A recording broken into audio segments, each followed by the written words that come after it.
Müəllim cəmiyyətin inkişafında ən vacib sütunlardan biridir. Çünki o yalnız bilik ötürmür, həm də dəyərlər və şəxsiyyətlər formalaşdırır. Lakin müasir dövrdə müəllimə olan yanaşma bəzən layiq olduğu dəyəri görmür. Bunun səbəbi texnologiya və informasiya bolluğunun onun rolunu azaldırmış kimi göstərilməsidir. Halbuki ən müasir texnologiya belə müəllimin insan ruhuna toxunma gücünü əvəz edə bilməz.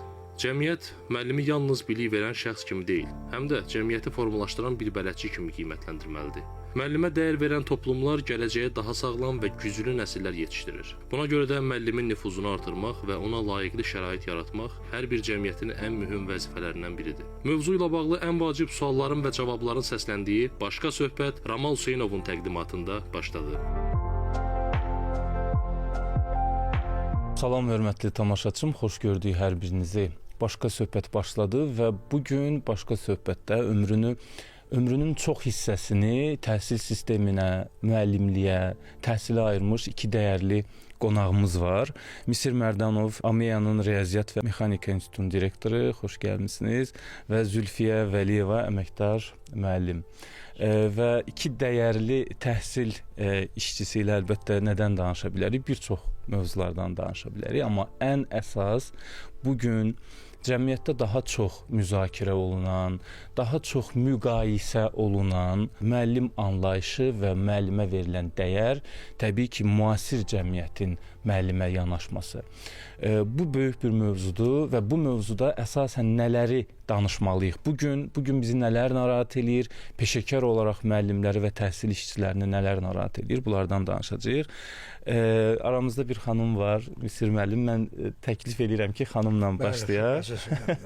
Zülfiyə xanım, hər kəs müəllimə dəyər verməlidir, hər kəs müəllimlik peşəsini qiymətləndirməlidir və dəyərini verməlidir. Bu başqa, müzakirəsiz. Amma reallıq nədir bugün? Bugün biz bu mənzərəyə baxanda nəyi görürük?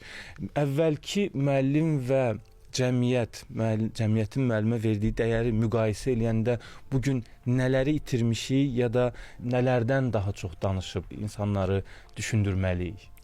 Çox təşəkkür edirəm mənə söz verdiyinizə görə. Cəmiyyət yaranandan, formalaşandan təhsil və onun aparıcı qüvvəsi, o müəllim problemi həmişə diqqət mərkəzində olub. Hər bir cəmiyyətin uğuru onun təhsilində, təhsilin uğuru onun kadrında.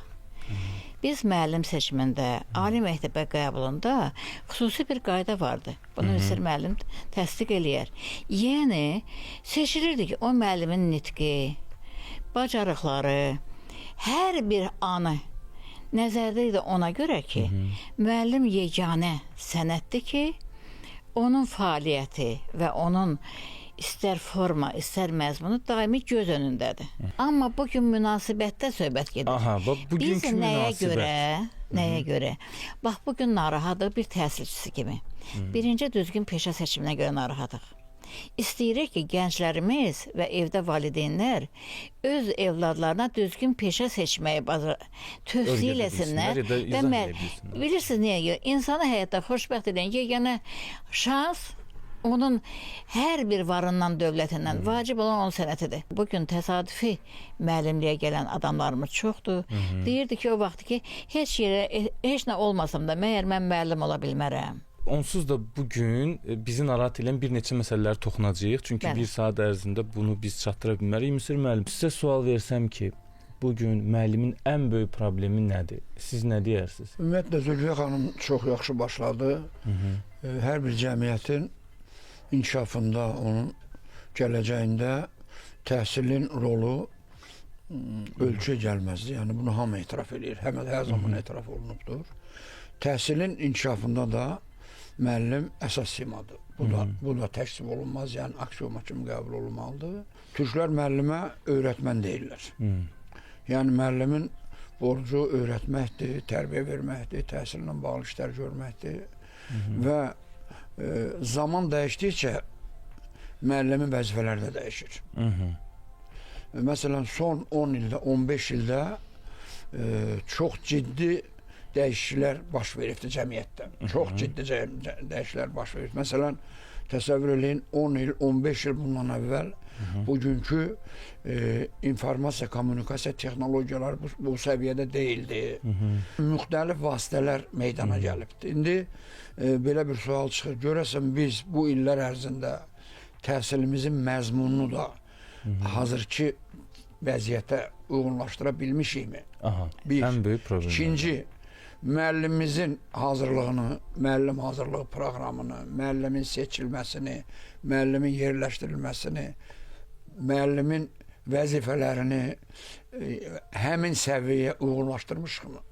Məsələn, bir mənalı şəkildə yox deyərdim.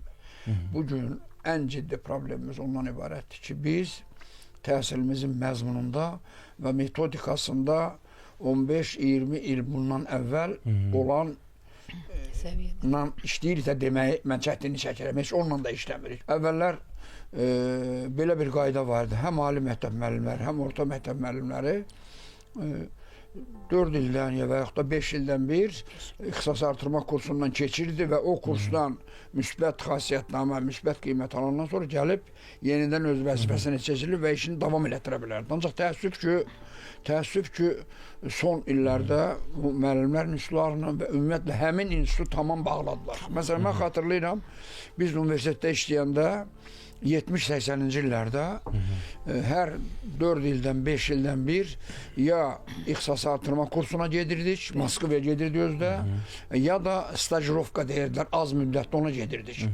Orada biz gedib həm elmi səviyyəmizi zamanın tələbinə uyğun inkişaf etdirməklə məşğul olurduq, həm də metodiki səviyyəmizi və qayıdıb gəlirdik, işimizi davam elətdiririk. Təəssüf ki, bugün həmin məsələ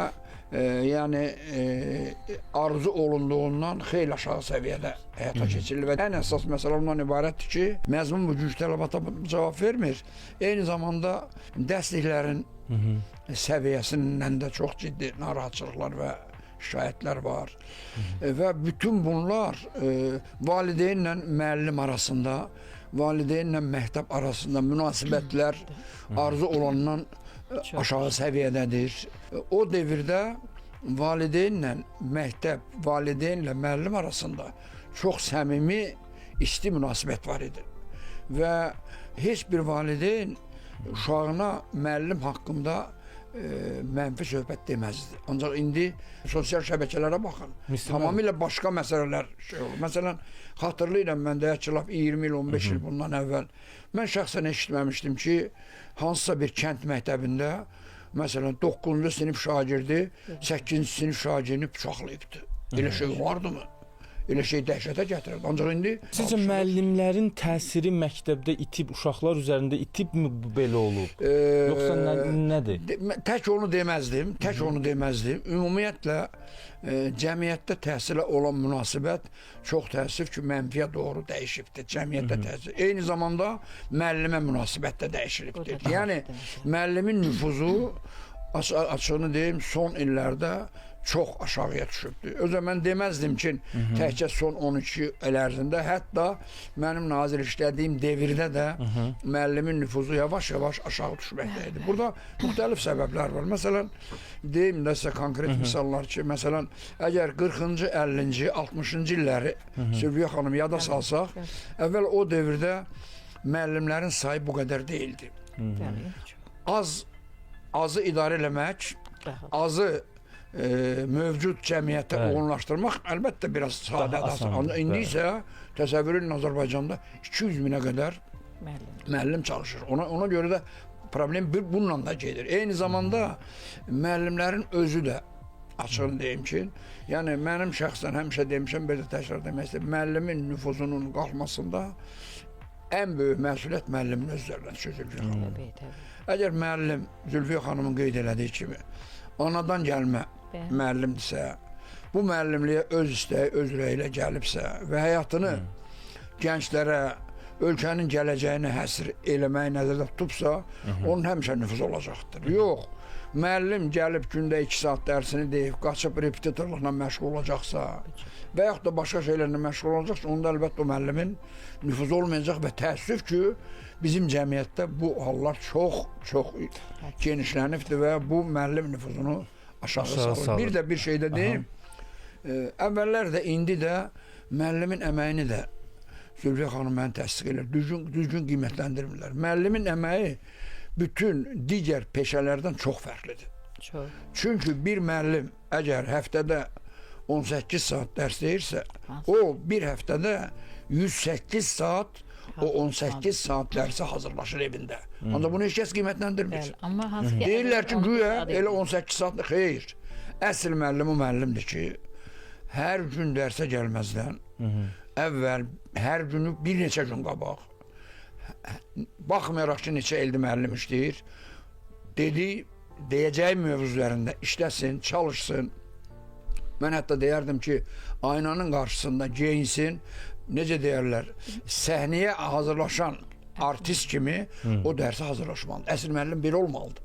Və o müəllimdən şübhəsiz məktəb də razı olacaq, şagird də razı olacaq, onun və valideyn də razı olacaq. Yəni, söhbət belə ideal müəllim hazırlığından gedir bugün. Yəni, biz o müəllimi hazırlaya bilirik. Ancaq sizə deyim ki, mən əsasən uzun illər ali məktəblərdə işləmişəm. Zülfiyə xanım yaxşı bilir. Hələ o dövrdə də Zülfiyə xanım. Belə də, məsələn, Universitetin Mexanika Riyaziyyat Fakültəsinin əla qiymətlərlə bitirən uşaqların heç birini orta məktəbə göndərmirdilər. Bax, fakt bundan ibarətdir. Aşağı qiymətlə qutaranlar keçəcək, onları bir təhər kənd məktəblərinə göndərirlər. Əgər elə eləyirsənsə, onunla gözlədiyin... O zaman müəllimlik işinin, peşəsinin nə anlamı qalır? Yəni qiymət verilmirdi. Bu gün də əslində qalsa, həmin vəziyyət nisbətən davam, ancaq bugün bir ürək açan bir şey ondan ibarətdir ki, son bir neçə ildə müəllimlərin əmək haqqı xeyli artıbdır. O müəllimlərin əmək haqqının artması müəllim peşəsinə gedənlərin sayını artırıbdır. Ancaq gedənin sayı artmaq əgər yalnız maliyyəyə görə, əmək haqqına görə artıbsa, bu heç bir xeyir olmayacaq. Həm də sayının artması, həm də keyfiyyətin artması demək deyil. Demək deyil. Məni bir çox iş narahat edir, bir münasibət. Niyə Azərbaycan məktəb və müəllimi haqqında cəmiyyətdə bu cür fikir formalaşır?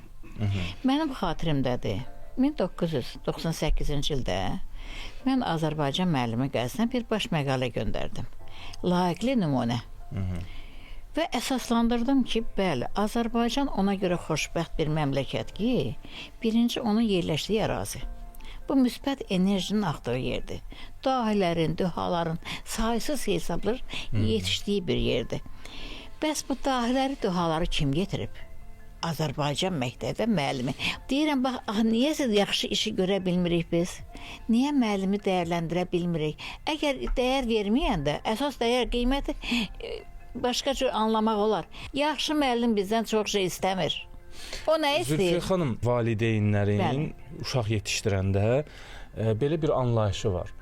Evdən uşaq çıxdı, uşağın məktəbdə olduğu müddət ərzində uşaq müəllimə və məktəbə həvalə edilir. Məktəb o uşağı tərbiyələndirməlidir, təhsil verməlidir, yetişdirməlidir. Sizə elə gəlmirmi ki, valideynlərin, cəmiyyətin bu məktəbin üzərindən çox böyük bir istəyi var? Evdə tərbiyə eləyə bilmədiyi uşağı valideyn gətirir məktəbə qoyur başqasına və ondan tərbiyə eləməyi gözləyir və bəzən də o gözlədiyi olmayanda bu səfər artıq müəllim və məktəb insidenti yaranır. Sizcə məktəbin bugün ya da müəllimin bugün rolu nədir uşağın? Konkret müəllim və məktəb nə rol oynayır şagirdin həyatında? Çox gözəl sual verdiniz. Mən bu sualın cavabını belə deyərəm. Yəqin ki, Müslim də mənə təsdiq eləyər. Birincisi, heç bir kəsin həyatda, heç bir məktəbin və müəllimin, hətta ən qabaqcıl müəllimin də kiməsə tərbiyə verim deyən söhbəti yoxdur. Tərbiyə necə gəlir? Tərbiyə ilahidən, ata və anaya gəlir. Onların vasitəsilə uşağına və bacarıq qabiliyyətlər də, bax siz fikir verin. Amma məktəbin müəllimin rolu onda böyükdür ki, bax onun formalaşmasına, inkişafına istiqamət verir, şərait yaradır. Baxır ki, bu necə?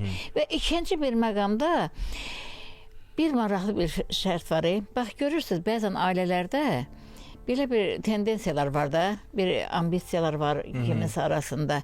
Heç uşağını atasına da etibar eləmək istəmir qadın, böyüklərinə də. Amma müəllimin xoşbəxtliyinə bax. O uşağın əlindən tutur, deyir müəllim, mən bunu sənin yanına gəlmişəm. Bu bir etibardır. Amma bayaq dediyimiz sözə mən bir də qayıtmaq istəyirəm ki, niyə bugün müəllimin problemi niyə çoxdur? Mən hər çıxışımda, hər bir tədbirdə deyirəm. Ən böyük əzizlərim, problemin nədir? mən deyim, Çoxlardan sizə üzünü görə. müəllimə çevir. Biz deyirik ki, üzü şagirdə çevir. Şagird təbii ki, o bizim məhsulumuz olacaq. Niyə özünü müəllimə çevir? Bir müəllimin biliyindən, bacarığından, qabiliyyətindən, əxlaqından bütün cəmiyyət və uşaq formalaşır. Bir müəllim 36 şagirdin, 40 şagirdin qabağında durur, ona diqqət eləyib. 12 saat idi akladığımız Misir müəllimin dövründə, yadınızdadır. Biz onun üçün nə qədər çalışdıq. Bugün 18 saatdır. 12 saata hazırlaşan müəllim görün nə qədər vaxt sərfi. Və müəllim dərsə gəlir. O istəyir ki, biliklərini bölsün uşaqlarla, uşaqları dinləsin. Amma görün bugün nə qədər problemi var müəllimin. Nə qədər tapşırıqları var, lazımlı və lazımsız incilən. Əsas da məni burada bir şey maraqlandırır və istəyirəm onu bütün cəmiyyət bilsin. İlahinin çox gözəl bir ölçüsü var.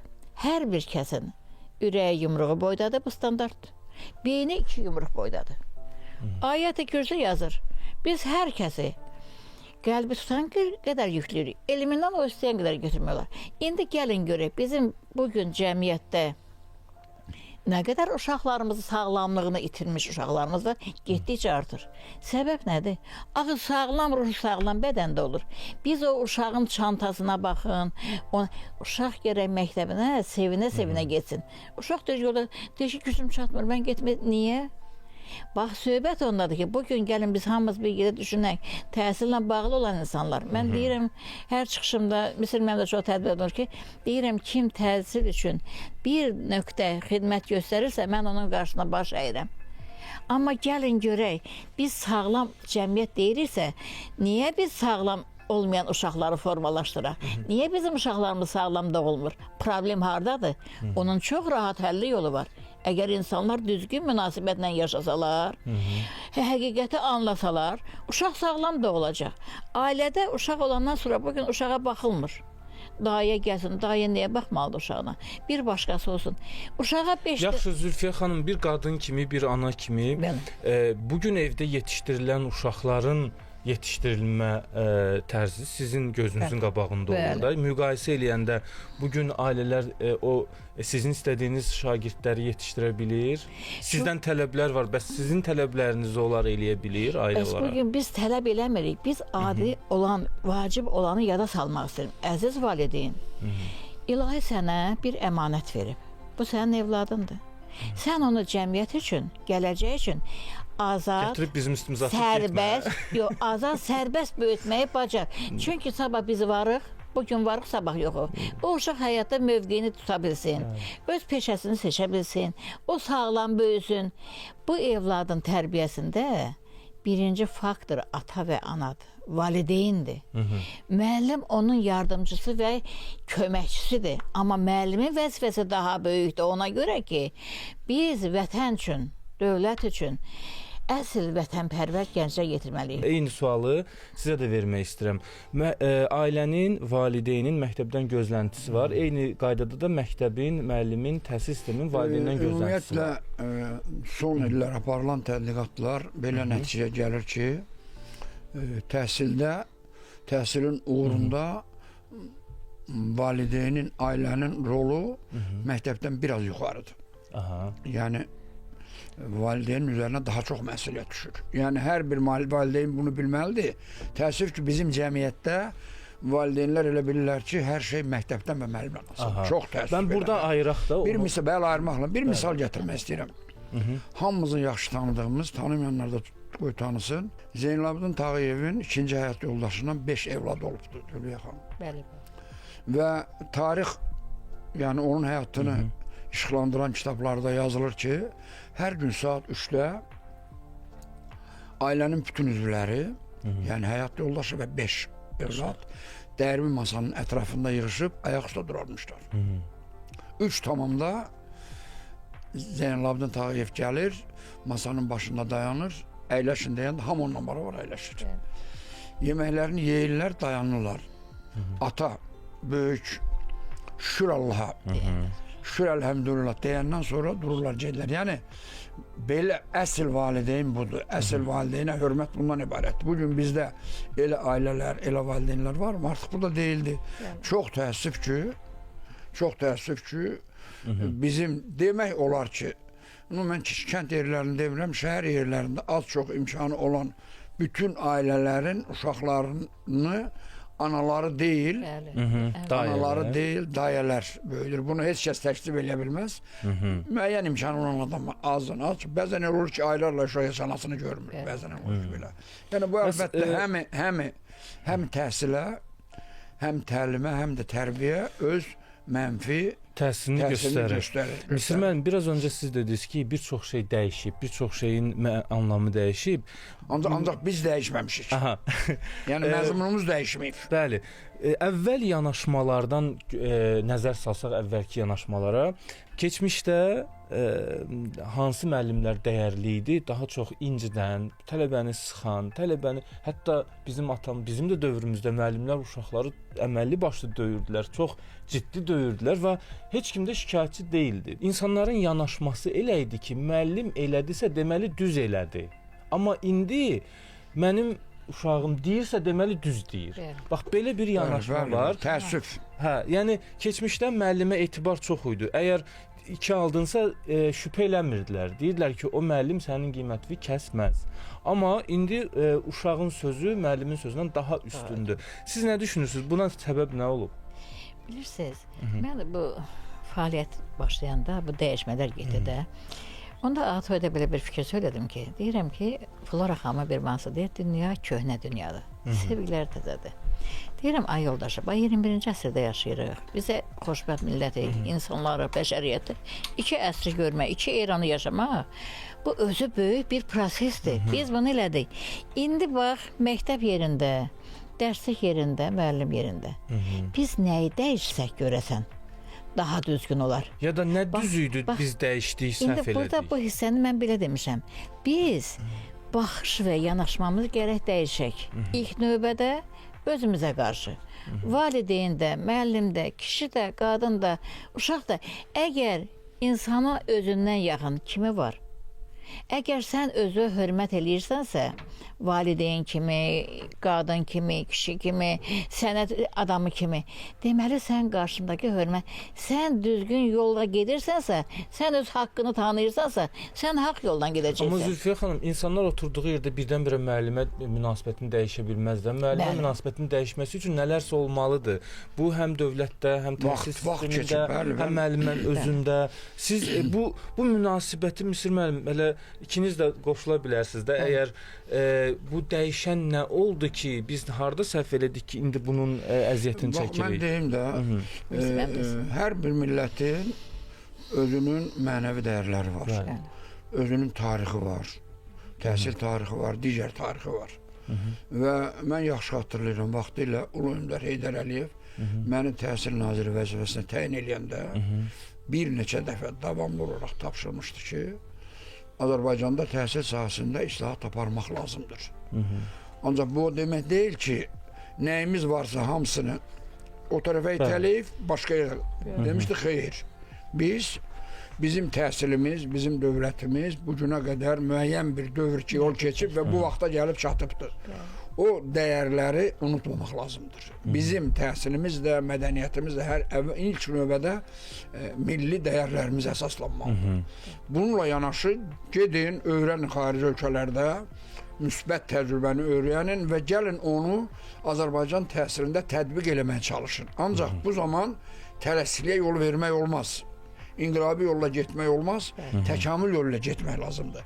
Və heç bir ölkənin təhsil, tərbiyə sistemini gətirib Azərbaycanda tətbiq eləməyib. Olduğu kimi qurmaq olmaz. Çünki bizim ənənəmiz var, adətimiz var və hətta bizim Zülfiyə xanım da orada iştirak edirdi. Azərbaycan müəllimlərinin qurultayında 98-ci ildə Heydər Əliyev iştirak eləyəndə və 1 saatdan çox çıxış eləyəndə bu sözləri deyəndən sonra dedi ki, hamı bilməlidir ki, insan su içdiyi quyuya tüpürməz. Biz bu quyudan neçə illərdir su içmişik. O quyunun müsbət cəhətlərini qoruyub saxlamalıyıq.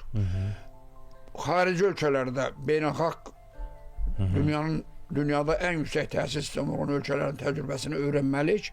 Ancaq heç kəsin hazır sistemini gətirib burada qura bilmərik. Mənə belə gəlir ki, bizim ən ciddi səhvlərimizdən biri oldu ki, bu milli mənəvi dəyərlərimizi yetərincə qorumadıq.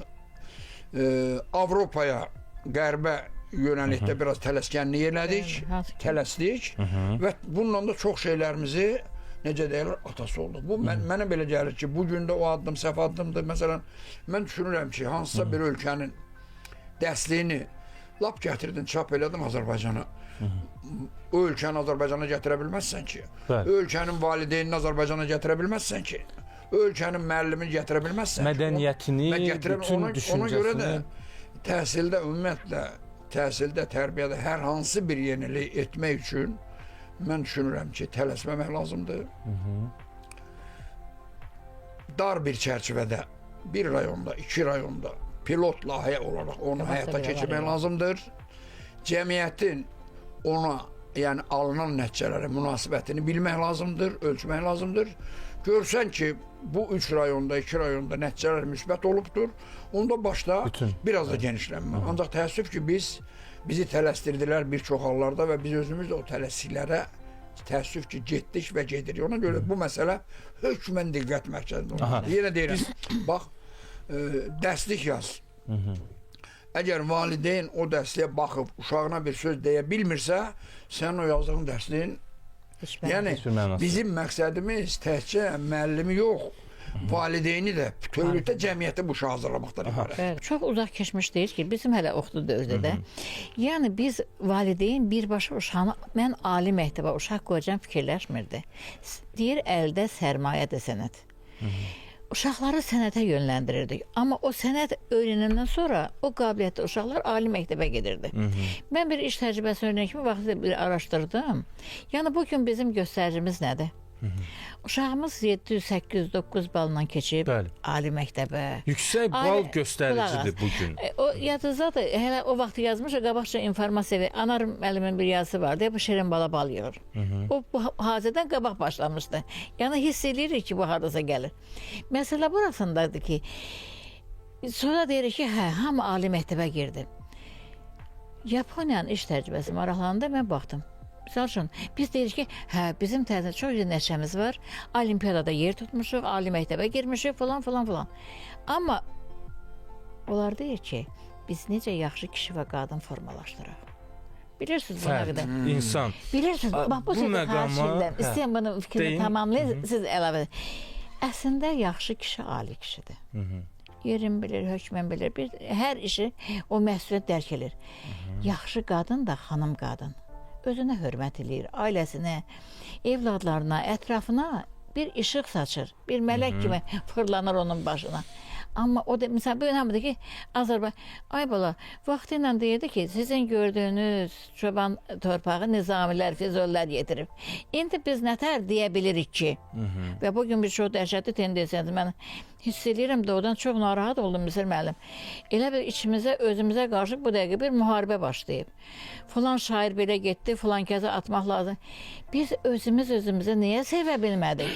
Niyə biz düşmənə məhəbbətli olanda özümüzə qiymətləndirə bilmədik? Hansı ki, biz tarixə bəxş ediklərimizi Avropa gəlib bizdən öyrənir. Misal üçün, xaricdən gəlirdi, onlar bizim dilimizi öyrənir. İnsan gərək öz dilini sevsin, öyrənsin. Misallar çəkirəm. Elə an var ki, o anda insan öz ana dilində, təfəkkür öz ana dilində inkişaf edir. Məhz ibtidai məktəblərin ana dilində olması vacibdir. Bunu Versal sistemini biz öyrənirdik, yadına bizim.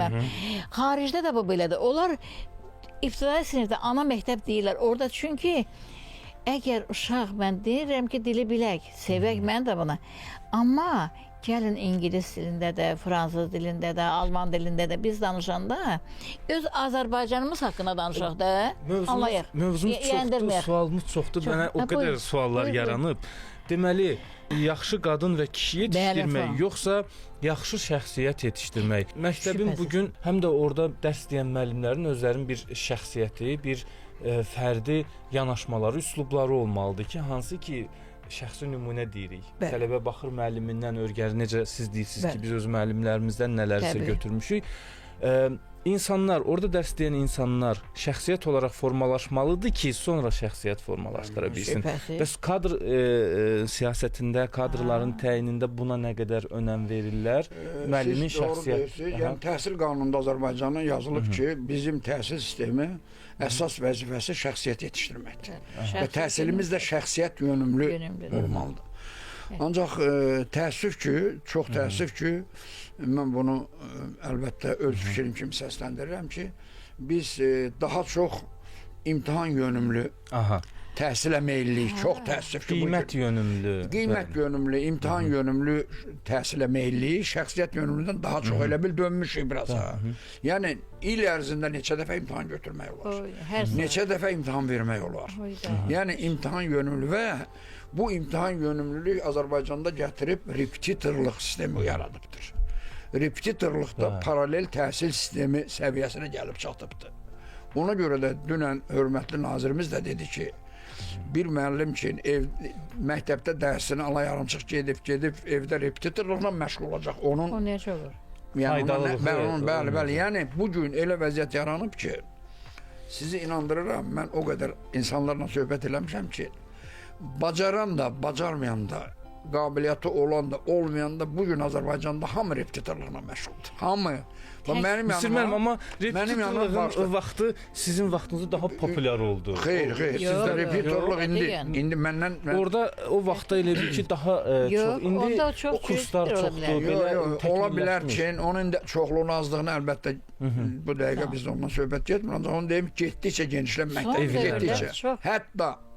Hətta bu gün birinci sinifə getməli olan uşaqlar repetitor yanına qoyulur ki, getsin imtahan versin, ora geçsin. Amma tələb belədir. Bağışlayın məni, bir maraqlı bir gülməli söhbət də deyim. Təzə evlənən nişanlılar da toydan qabaq repetitor yanına gedir ki, bunları rəqs eləməyə öyrətsinlər. Mən bunu özümlə görmüşəm, həqiqətən belədir. Yəni bu gün repetitorluq Azərbaycan təhsilinə, Azərbaycan təhsilini bağışlayın, mən deyəcəm, məhv eləyir. Azərbaycan tərbiyəsini məhv eləyir. Bilirsiniz, insan cəmiyyətin içində tərbiyə olunur. Sən bir şəxsi oturarsan, bir otaqda oturdarsan, dünyanın bütün alimlərinə gətirərsən ki, onun ən o şəxsiyyət olmayacaq. Bəli. Ona görə də insan cəmiyyət içində böyür, uşaq məktəbdə böyüməlidir, yoldaşlarla bir yerdə olmalıdır. Ona görə mənə belə gəlir ki, müəllimin bu nüfuzdan düşməsində də, təhsilin səviyyəsinin aşağı düşməsində də repetitorluq sisteminin çox böyük və şəxsiyyətə yönəlik yox, qiymətə yönəlik. Bəli, qiymətə yönəlik. Bilirsiniz, mən işləyən devirdə də, yəni biz doğrudan belə bir siyasət doğrular yer etdik ki, Sovet devrində qiymətləndirmə məsələsi düzgün qoyulmurdu. Yəni yalnız təhsil alanın qiymətləndirilməsindən söhbət gedirdi. Ancaq təhsil verənin biliyinin o yox idi.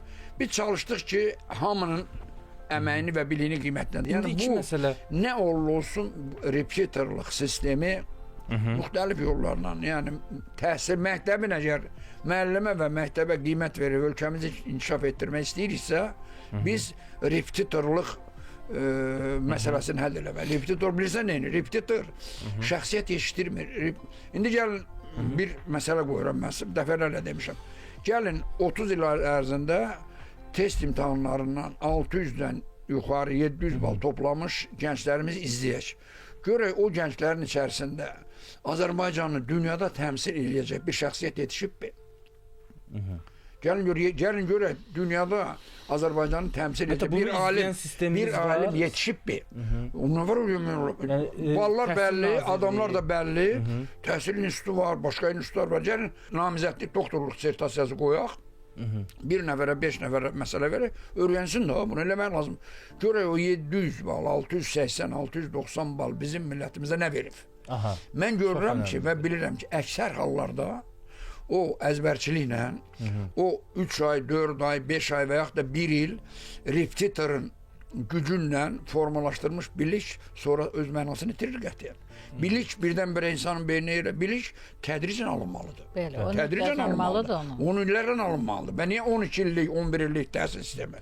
Ona görə o repetitorluq sistemi, mən sizə deyim ki, Azərbaycanda bəlkə də dünyada ən yüksək surətlə inkişaf edən Qurum bu gün repetitorluq. Həmin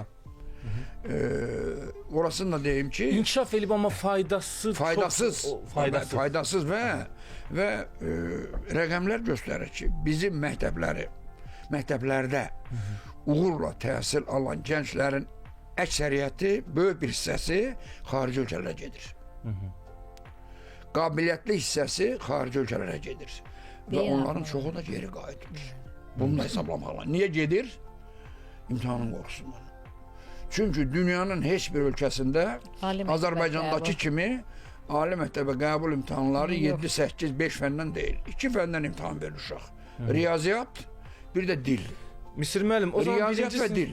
Birinci sinif uşaqlarının niyə bu qədər ağır imtahan edirlər? Misal üçün, hamımızın tanıdığı özəl məktəblər var, adını çəkməyəcəm. Əslində pis deyil, onların sistemidir. Amma birinci sinifin uşaqları bu qədər ağır suallarla, bu qədər ağır elmi yüklə niyə qarşılaşmalıdır? Bir məsələdir. Aha. Yaponiya dünyanın ən inkişaf etmiş ölkələrindən biridir. Yaponiyanın 1-ci, 4-cü sinifində imtahan haqqında anlayış yoxdur qətiyyən. Qətiyyən. Uşaqlara müəyyən bacarıqlar öyrənilir.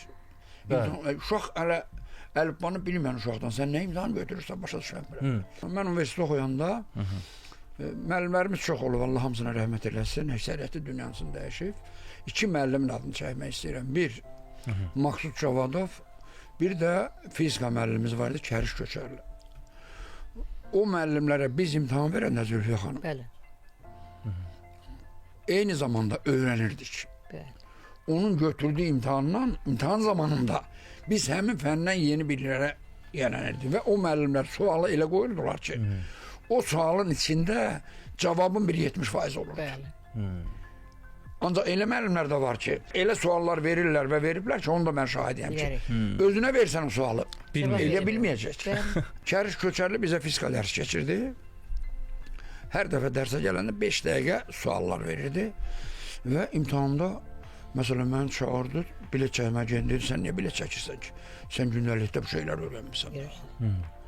Yəni, indi elə bir variant varmı? Bəli, müəllim öz tələbəsinin şagirdini tanımalıdır, hamısını. Müəllim hər bir şagirdə uyğun bir yol seçməlidir. Yanaşma. Yəni, qiymətləri yüksəltmişik, amma xarakteri, şəxsiyyəti aşağı salmışıq. Fikirləşmək lazımdır. Yaxşı, eyni sualı müəllimlər üçün.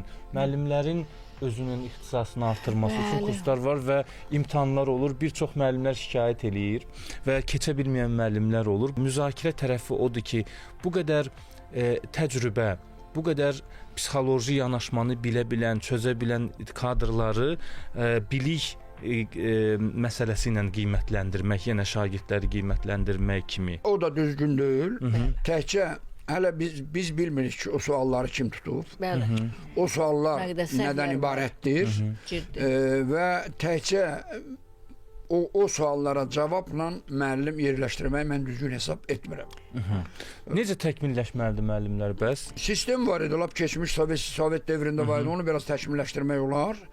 Ən əsas odur ki, yerlərdə məktəb kollektivi, şagirdlər, yuxarı sinif şagirdləri, bir də valideynlər ən yaxşı qiyməti müəllimlərə onlar verə bilərlər. Ola bilər ki, elə müəllim olsun ki, yüksək bilik olsun, o qədər belə hallar, ancaq metodik izah edə bilməz. metodikası çox zəif olsun. Belə hətta elə akademik var ki, gəlir mühazirə demək heç şey deyə bilmir. Ona görə də müəllimliklə bilik məsələsini də aydınlaşdırmaq lazımdır. Sən bu suala cavab verdin, sən müəllim ola bilərsən, o düzgün müəllimlik tamam başqa şeydir. Müəllimin, Zülfiyə xanım dedi, yer işi də, duruşu da, münasibəti də, ədalətliliyi də, danışığı da müəllimə layiq olmalıdır. Təkcə biliyi yox ha. Məsələn, məktəb direktoru, indi belə deyək də, Lerişdə bir rayon, bir kəndə məktəb direktoru gəlib burada imtahan versin, o əgər o cəmiyyət, o kəndin camisi, o məktəbin cəmiyyəti onu qəbul etməyəcəksə, onu burada lap tutaq ki, imtahandan 500 bal alıb, nə qeyri var onun, 50 bal alıb. Məktəb direktoru daha çox yaxşı idarəçi olmalıdır. Eyni zamanda, mən sizə deyim, bax, təhsilin də, məktəbin də, müəllimin də inkişafında məktəbin direktorunun çox böyük əhəmiyyəti var. Keçmişdə, məsələn, rayon yerlərini mən deyirəm da, məsələn, bizim kənddə 2 nəfər var idi qonşu kənddə. Hamı bilirdi ki, bu ikisindən başqa burada məktəb direktoru olmaz. Da ondan imtahan götürmə söhbət gedəməz. O həm o kəndin ağsaqqalı idi, sözü keçən adam idi, məsləhət verən adam idi. Bir hadisə baş versə, cəmaət onun yanına məsləhətə gedərdi. Məktəbin direktoru Nüfuzlu bir şəxsiyyət olmalıdır. Təkcə biliyinlə yox. Bəli. Hər şeyindən nümunəvi bir insan olmalıdır ki, cəmaət böyük kimi, ağsaqqal kimi uşağını onun rəhbərlik etdiyi ailəyə etibar eləsin. Düz demirəm, Zülfiqan? Buyurun, siz də fikrinizi bildirin. İndi dünənki bağışda mənə ali məktəbi fərqlənməklə qurtarmış, heç bir təcrübəsi olmayan adam getdi, sertifikasiya imtahanından yüksək bal, ona aparıb direktor qoymaq olmaz ki. Bunun heç anlayışı yoxdur. Onun idarə etmədən anlayışı yoxdur. Bu səfər belə oldu. Savad verdiyi savadlıdır, amma idarə yoxdur, onu da vermirik. İdarə yaxşı olanda, savad az olanda ona da direktorluq vermirik. Bəs kimə verməliyik? Məsələ bundadır ki, sizin sözünüzün qüvvəti, həm də bizim ümumiyyətlə söhbət, hər bir şey həyatda kadr həll eləyir. Yüksək və hazırlanmış kadr. Və bizim təhsil istifadə ilə bağlı böyük bir layihəmiz var idi Misir müəllimi vaxtında. Müəllimlərin peşəkarlıq səviyyəsini inkişaf edən layihəsi. Bu peşəkar sözlə nəyə mən təkrar qayıdırıb və demək istəyirəm, kimdir peşəkar? O gərək peşəsini düz seçsin, onun sirrini bilsin, daima axtarışda olsun və onu tətbiq edə bilsin, öyrədə bilsin. Bax, bizim bugün ən böyük çatışmayan cəhətimiz buradır. İkinci bir məqama bu siz toxundunuz, mən ona getməsin. Bilirsiniz, müəllimə olan xidmət yoxdur. Müəllim bugün də metodik xidmətdən kənarda qalıb. Hansı ki, hər bir müəllimin yanında biz versal təhsil sistemini götürmüşdük müəllim. Xarici ölkədə müəllim hazırlayan insan yoxdur konkret. İxtisas üzrə hazırlaşır, ədəbiyyatçı, tarixçi, riyaziyyatçı. Əgər müəllim olmaq istəyirsə, gəlir Versal Akademiyasına. Versala 2 il o sirri öyrənir ki, necə müəllim olacaq. Qutaran kimi ona dövlət qulluqçu statusu verilir. Və hər bir müəllimə, 2 müəllimə, 3 müəllimə bir mentor ayrılır. O mentor müəllimdən qat-qat qabiliyyətli, bacarıqlı, işi bilən adamdır. O daima onun yanındadır. Özə xoş məramla. Nəyə ehtiyacı var? Nə etmək lazımdır? Müəllim deyib, gedib axtarın, deyir ki, bax, falan şey. O birgə işinin nəticəsi var idi. Metodist korpusu var idi. Azərbaycanda müəllimin üstünə, əslində keçmiş müəllimlərin üstü, müəllimin təkmilləşməsi Respublika üzrə, bir də Bakının üstü var idi. İndi bunlar yoxdur. Yəni, elə məktəbdə şərait yaradaq ki, əsl peşəkarlar iş başında olsunlar. Hər kəs başa düşsün ki, onun dövlət qarşısında və Allah qarşısında məsuliyyəti var. O uşağın həyata hazırlanması üçün və bu bizim üçün çox önəm daşıyır və sizə çox təşəkkür edirəm. Mən bugün çox doğrudan da çox sevindim ki, bizim hamımızın çox hörmət elədiyimiz, sözün həqiqi mənasında böyük ziyalımızdan bir masada əyləşmək, müsahibə vermək. Məsələn, bu bir müəllim kimi mənim qürurumdur. Çox sağ olun. Təbii ki, sizin kimi dəyərli insanlarla da bərabər studiyada olmaq bizim üçün qürurdur. Əziyyət çəkib gəlirsiniz. Əslində, hörmətli tamaşaçılarımız, bu mövzuda çox böyük suallar var və çox danışılacaq mövzular var. Sadəcə biz 2 peşəkar, 2 ziyalını dəvət edirik, 45 və ya 1 saat ərzində söhbət edirik. Bunların hər birini sığışdıra bilmərik. Daha çox peşəkar məsələlərdən danışmağa çalışdıq. Məişət məsələlərindən yox, məktəbdə olan bir çox xırda məsələlərindən, çünki ona zaman yetməz. Əsasən müəllimlərin təkmilləşdirilməsi, şagirdlərin və ailənin müəllim və məktəblə münasibətləri və nələr dəyişməlidir. Bunlara bacardığımız qədər toxunduq. Sizə də təşəkkür edirəm ki, bu vaxt ərzində bizi izlədiniz. Sağ olun, gələn həftə görüşmək ümidi ilə.